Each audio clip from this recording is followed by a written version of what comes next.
kehidupan. Apa yang menyebabkan orang takut mati? Yang pertama, barangkali dia tidak tahu kehidupan sesudah mati. Alam kubur gelap, alam akhirat gelap, sehingga jadi bingung. Lantaran bingung lalu jadi takut. Yang kedua, boleh jadi bayangan-bayangan dosa dia perbuat di dunia ini. Kerjanya hanya cuma menumpuk dosa. Dia gembira, dia bahagia, dia tertawa atas tumpukan dosanya. Merasa segan terpisah dengan seluruh kehidupan ini, maka berhadapanlah dengan sakaratul maut. Hadirin rahimakumullah.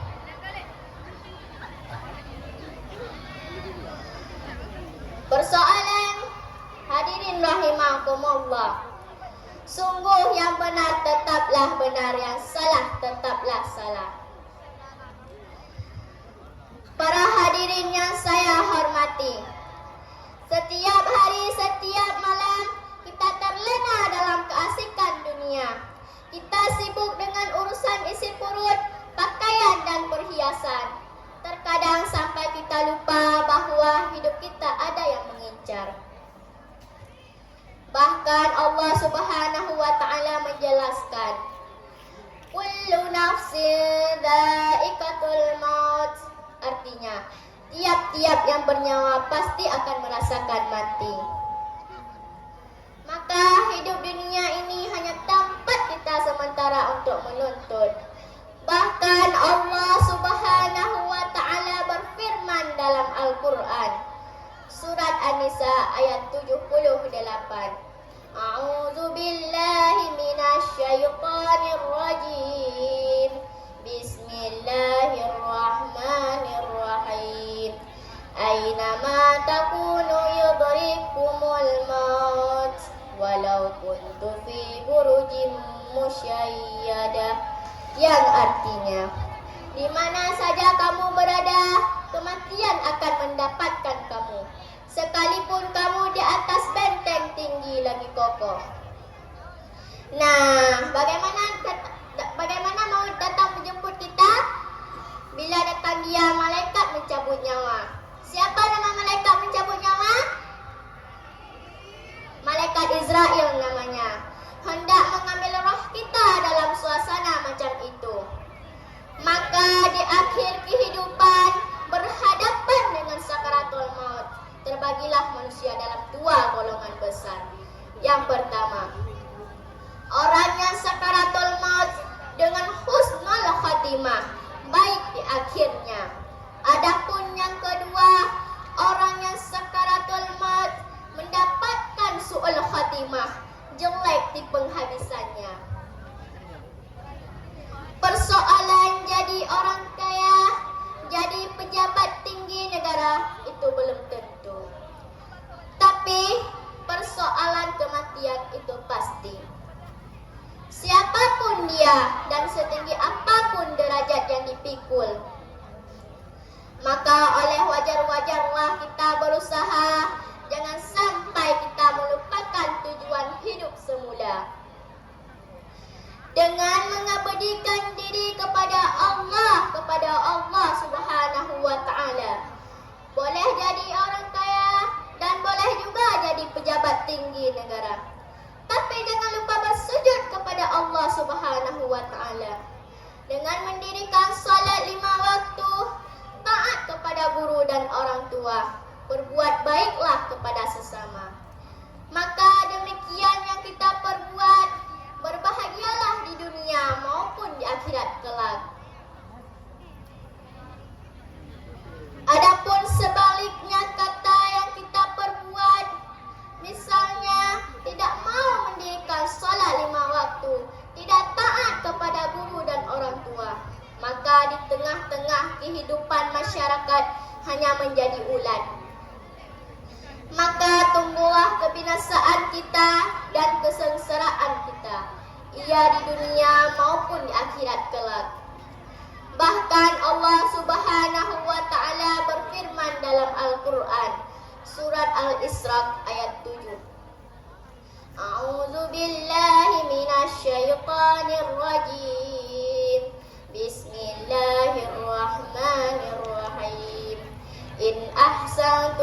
ahsantum li anfusikum wa in asa'atum falaha fa iza jawa'adul akhirah liyasu'u wujuhakum wa liyadkhulul masjida kama awwala marratin wa liyutabbaru ma'alau tadbira, yang artinya, jika kamu berbuat baik maka kebaikan itu bagi dirimu sendiri, dan jika kamu berbuat jahat maka kejahatan itu bagi dirimu sendiri.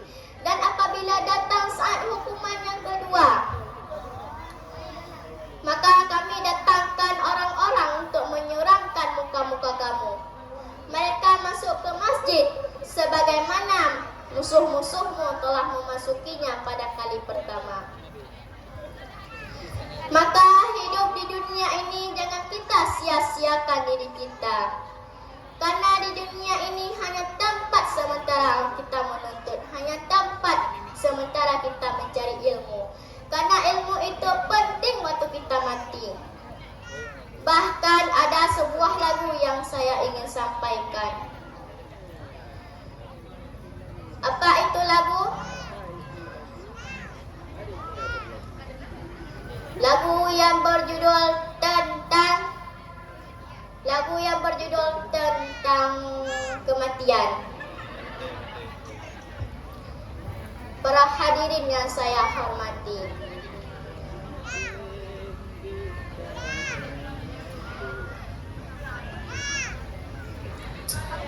sebagaimana lagu ini yang saya ingin sampaikan, apakah Anda ingin mendengar?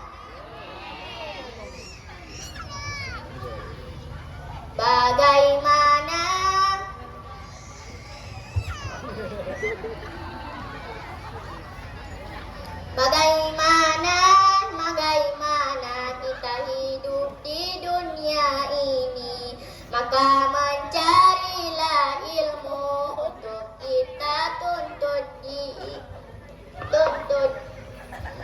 Maka carilah ilmu untuk kita bawa ke dunia akhirat, karena ilmu itu penting sekali bagi kehidupan manusia.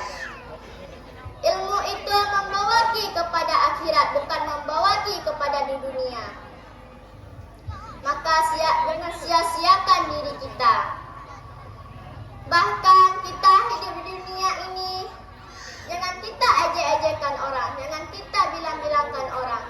Di dunia ini hanya tempat sementara kita untuk menuntut.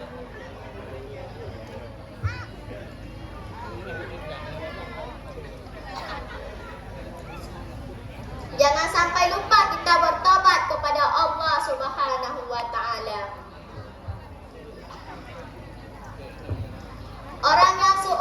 Orang yang mendapatkan husnul khatimah, mukanya terlihat senyum, mukanya terlihat cerah, bahkan mukanya terlihat senyum manis. Maka ingatlah kepada Allah Subhanahu wa Ta'ala dengan mendirikan salat 5 waktu. Jangan meninggalkan salat 5 waktu, itu penting sekali dalam kehidupan maupun di akhirat kelak. Maka hidup di dunia ini hanya tempat kita sementara untuk menuntut.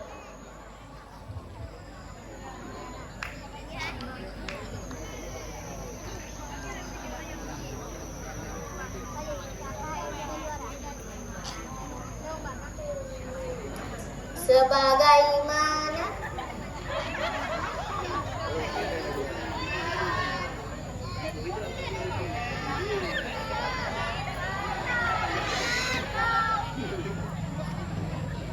hadirin rahimakumullah, sungguh yang benar tetaplah benar, yang salah tetaplah salah. Itulah pengadilan yang tak kenal duit.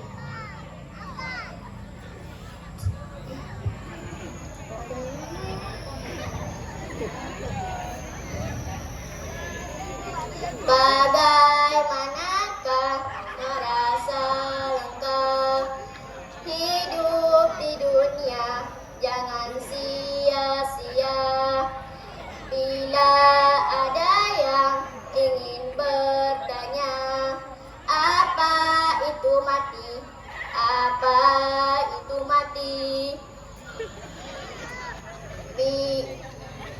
Bagaimana kau merasa langka?